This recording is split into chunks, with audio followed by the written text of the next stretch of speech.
ದಿಂದ ಕಾಯ್ತಾ ಇದ್ದ ದರ್ಶನ್ಗೆ ಭಾರಿ ನಿರಾಸೆ ಆಗಿದೆ. ಇನ್ನು ಕೋರ್ಟ್ನಲ್ಲಿ ಎಸ್ಪಿಪಿ ಪ್ರಸನ್ನಕುಮಾರ್ ಪ್ರಬಲ ವಾದವನ್ನ ಮಾಡಿದ್ದು ಆರೋಪಿ ಪಿಪಿ ವಿಚಾರವಾಗಿ ಕೌಂಟರ್ ಕೊಟ್ಟಿದ್ದಾರೆ.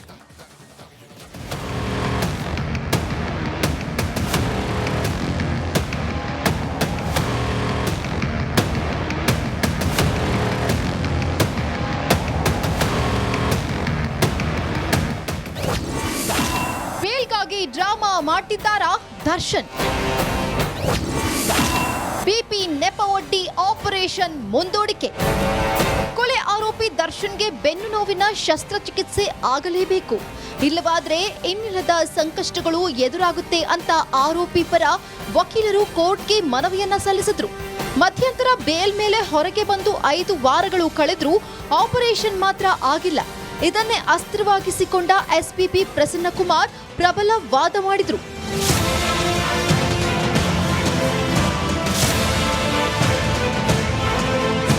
ದರ್ಶನ್ ಬಿಜಿಎಸ್ ಆಸ್ಪತ್ರೆಗೆ ದಾಖಲಾಗಿ ವಾರಗಳೇ ಕಳೆದಿವೆ. ಆದರೆ ಈವರೆಗೂ ಆಪರೇಷನ್ ಮಾತ್ರ ಆಗಿಲ್ಲ. ಅಲ್ಲದೆ ಯಾವಾಗ ನಡೆಯುತ್ತೆ ಅಂತಲೂ ಮಾಹಿತಿ ನೀಡಿಲ್ಲ ಅಂತ ಪ್ರಸನ್ನಕುಮಾರ್ ವಾದ ಮಾಡಿದ್ರು. ಆರೋಪಿಗೆ ಬಿಪಿ ಕಡಿಮೆಯಾಗಿಲ್ಲ ಎಂದು ಹೇಳಿದ ಸಿವಿ ನಾಗೇಶ್ಗೆ ಕೌಂಟರ್ ಕೂಡ ಕೊಟ್ಟಿದ್ದಾರೆ. ಬಿಪಿ ಕಾರಣ ಮಾತ್ರೆ ಗುದ್ದು. ದರ್ಶನ್ ಮಧ್ಯಂತರ ಬೇಲ್ಗೆ 2.5 ರೂಪಾಯಿ ಮಾತ್ರೆ ಸಂಕಷ್ಟ ತಂದೊಡ್ಡಿದೆ.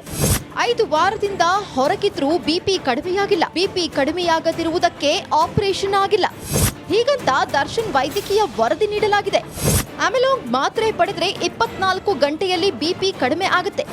ಈ ಮಾತ್ರೆಯ ಬೆಲೆ ಕೇವಲ 2.5 ರೂಪಾಯಿ. ಹೀಗಂತ ಎಸ್ಪಿಪಿ ಪ್ರಸನ್ನಕುಮಾರ್ ವಾದ ಮುಂದಿಟ್ಟಿದ್ದಾರೆ. ಬೇಲ್ ಮೇಲೆ ಹೊರಬಂದು 5 ವಾರವಾದರೂ ದರ್ಶನ್ಗೆ ಬಿಪಿ ಕಡಿಮೆ ಆಗಿಲ್ಲವಂತೆ. ಇಷ್ಟು ದಿನ ಯಾವ ಚಿಕಿತ್ಸೆ ನೀಡ್ತಿದ್ರೂ ಯಾವ ಪ್ರಯೋಜನವಾಗಿಲ್ವಾ? ಹೀಗಾಗಿ ಈ ಎಲ್ಲ ವಾದದ ಬಳಿಕ ದರ್ಶನ್ ಮಧ್ಯಂತರ ಜಾಮೀನು ಅವಧಿ ವಿಸ್ತರಣೆ ವಿಚಾರ ಕುತೂಹಲ ಕೆರಳಿಸಿದೆ. ನಾಗರಾಜು, ರಿಪಬ್ಲಿಕ್ ಕನ್ನಡ, ಬೆಂಗಳೂರು.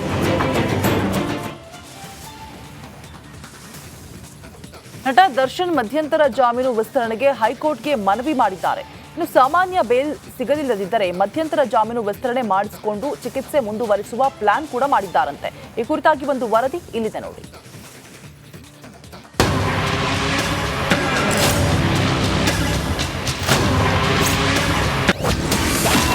ದರ್ಶನ್ ಬೆನ್ನು ಆಪರೇಷನ್ಗೆ ಮುಹೂರ್ತ. ಮಧ್ಯಂತರ ಜಾಮೀನು ವಿಸ್ತರಣೆಗಾಗಿ ಮನವಿ. ಕೊಲೆ ಕೇಸ್ ಆರೋಪಿ ನಟ ದರ್ಶನ್ಗೆ ಈವರೆಗೂ ಬೆನ್ನು ನೋವಿನ ಆಪರೇಷನ್ ಆಗಿಲ್ಲ. ಹೀಗಾಗಿ ಮಧ್ಯಂತರ ಜಾಮೀನು ವಿಸ್ತರಣೆಗೆ ದರ್ಶನ್ ಪರ ವಕೀಲ ಸಿವಿ ನಾಗೇಶ್ ಹೈಕೋರ್ಟ್ಗೆ ಮನವಿ ಮಾಡಿದ್ದಾರೆ. ಬೆನ್ನು ನೋವಿನ ಶಸ್ತ್ರಚಿಕಿತ್ಸೆಗೆ ದಿನಾಂಕ ನಿಗದಿಯಾಗಿದೆ ಎಂದು ವರದಿಯಲ್ಲಿ ತಿಳಿಸಿದ್ದಾರೆ. ಆದರೆ ಯಾವ ದಿನ ನಿಗದಿಯಾಗಿದೆ ಎಂದು ವರದಿಯಲ್ಲಿ ವೈದ್ಯರು ಉಲ್ಲೇಖ ಮಾಡಿಲ್ಲ.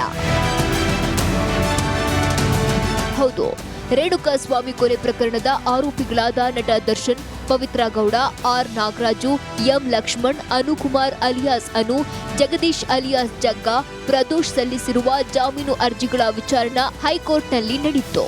ಈ ಸಂದರ್ಭದಲ್ಲಿ ನಟ ದರ್ಶನ್ ಪರ ವಕೀಲ ಸಿವಿ ನಾಗೇಶ್ ದರ್ಶನ್ಗೆ ನೀಡಲಾಗಿರುವ ವೈದ್ಯಕೀಯ ಮಧ್ಯಂತರ ಜಾಮೀನು ವಿಸ್ತರಣೆಗೆಂದು ಕೋರ್ಟ್ನಲ್ಲಿ ಮನವಿ ಮಾಡಿಕೊಂಡ್ರು.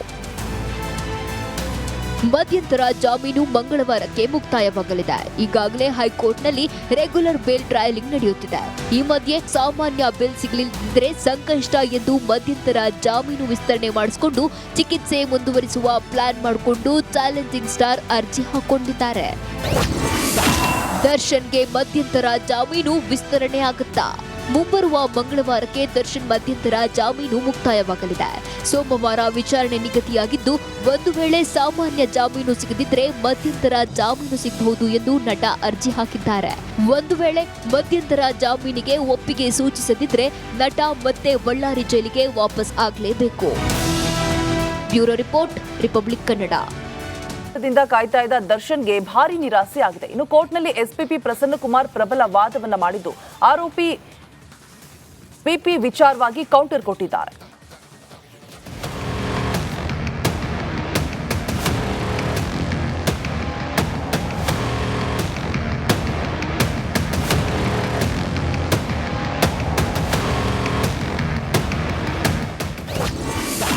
ಬೇಲ್ಗಾಗಿ ಡ್ರಾಮಾ ಮಾಡ್ತಿದ್ದಾರಾ ದರ್ಶನ್? ಬಿಪಿ ನೆಪ ಒಡ್ಡಿ ಆಪರೇಷನ್ ಮುಂದೂಡಿಕೆ. ಕೊಲೆ ಆರೋಪಿ ದರ್ಶನ್ಗೆ ಬೆನ್ನು ನೋವಿನ ಶಸ್ತ್ರಚಿಕಿತ್ಸೆ ಆಗಲೇಬೇಕು, ಇಲ್ಲವಾದ್ರೆ ಇನ್ನಿಲ್ಲದ ಸಂಕಷ್ಟಗಳು ಎದುರಾಗುತ್ತೆ ಅಂತ ಆರೋಪಿ ಪರ ವಕೀಲರು ಕೋರ್ಟ್ಗೆ ಮನವಿಯನ್ನ ಸಲ್ಲಿಸಿದ್ರು. ಮಧ್ಯಂತರ ಬೇಲ್ ಮೇಲೆ ಹೊರಗೆ ಬಂದು 5 ವಾರಗಳು ಕಳೆದ್ರೂ ಆಪರೇಷನ್ ಮಾತ್ರ ಆಗಿಲ್ಲ. ಇದನ್ನೇ ಅಸ್ತ್ರವಾಗಿಸಿಕೊಂಡ ಎಸ್ಪಿಪಿ ಪ್ರಸನ್ನಕುಮಾರ್ ಪ್ರಬಲ ವಾದ ಮಾಡಿದ್ರು.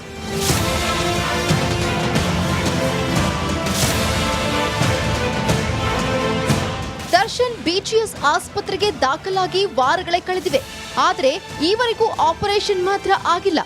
ಅಲ್ಲದೆ ಯಾವಾಗ ನಡೆಯುತ್ತೆ ಅಂತಲೂ ಮಾಹಿತಿ ನೀಡಿಲ್ಲ ಅಂತ ಪ್ರಸನ್ನಕುಮಾರ್ ವಾದ ಮಾಡಿದ್ರು.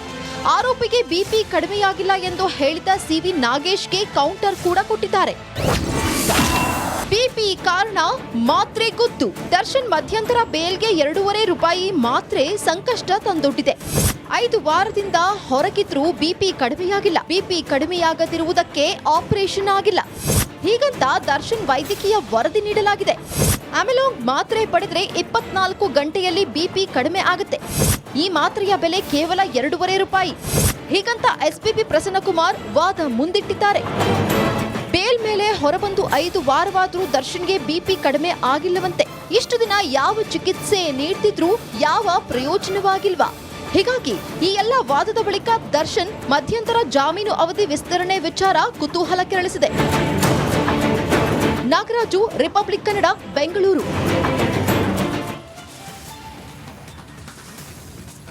ನಟ ದರ್ಶನ್ ಮಧ್ಯಂತರ ಜಾಮೀನು ವಿಸ್ತರಣೆಗೆ ಹೈಕೋರ್ಟ್ಗೆ ಮನವಿ ಮಾಡಿದ್ದಾರೆ.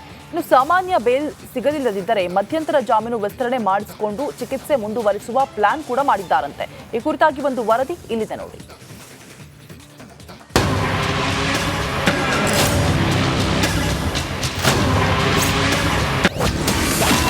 ದರ್ಶನ್ ಬೆನ್ನು ಆಪರೇಷನ್ಗೆ ಮುಹೂರ್ತ. ಮಧ್ಯಂತರ ಜಾಮೀನು ವಿಸ್ತರಣೆಗಾಗಿ ಮನವಿ. ಕೊಲೆ ಕೇಸ್ ಆರೋಪಿ ನಟ ದರ್ಶನ್ಗೆ ಈವರೆಗೂ ಬೆನ್ನು ನೋವಿನ ಆಪರೇಷನ್ ಆಗಿಲ್ಲ.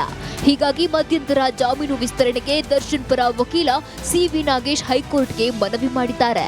ಬೆನ್ನು ನೋವಿನ ಶಸ್ತ್ರಚಿಕಿತ್ಸೆಗೆ ದಿನಾಂಕ ನಿಗದಿಯಾಗಿದೆ ಎಂದು ವರದಿಯಲ್ಲಿ ತಿಳಿಸಿದ್ದಾರೆ.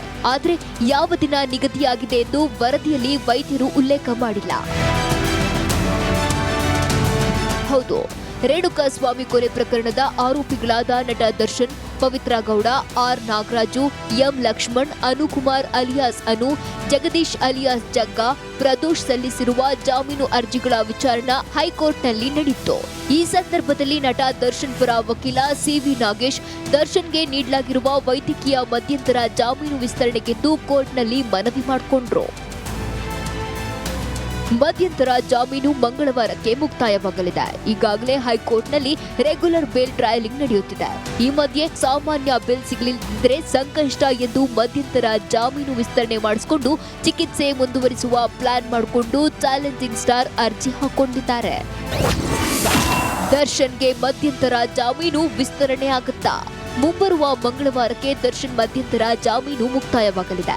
ಸೋಮವಾರ ವಿಚಾರಣೆ ನಿಗದಿಯಾಗಿದ್ದು, ಒಂದು ವೇಳೆ ಸಾಮಾನ್ಯ ಜಾಮೀನು ಸಿಗದಿದ್ದರೆ ಮಧ್ಯಂತರ ಜಾಮೀನು ಸಿಗಬಹುದು ಎಂದು ನಟ ಅರ್ಜಿ ಹಾಕಿದ್ದಾರೆ. ಒಂದು ವೇಳೆ ಮಧ್ಯಂತರ ಜಾಮೀನಿಗೆ ಒಪ್ಪಿಗೆ ಸೂಚಿಸದಿದ್ದರೆ ನಟ ಮತ್ತೆ ಬಳ್ಳಾರಿ ಜೈಲಿಗೆ ವಾಪಸ್ ಆಗಲೇಬೇಕು. Bureau report, republic Kannada.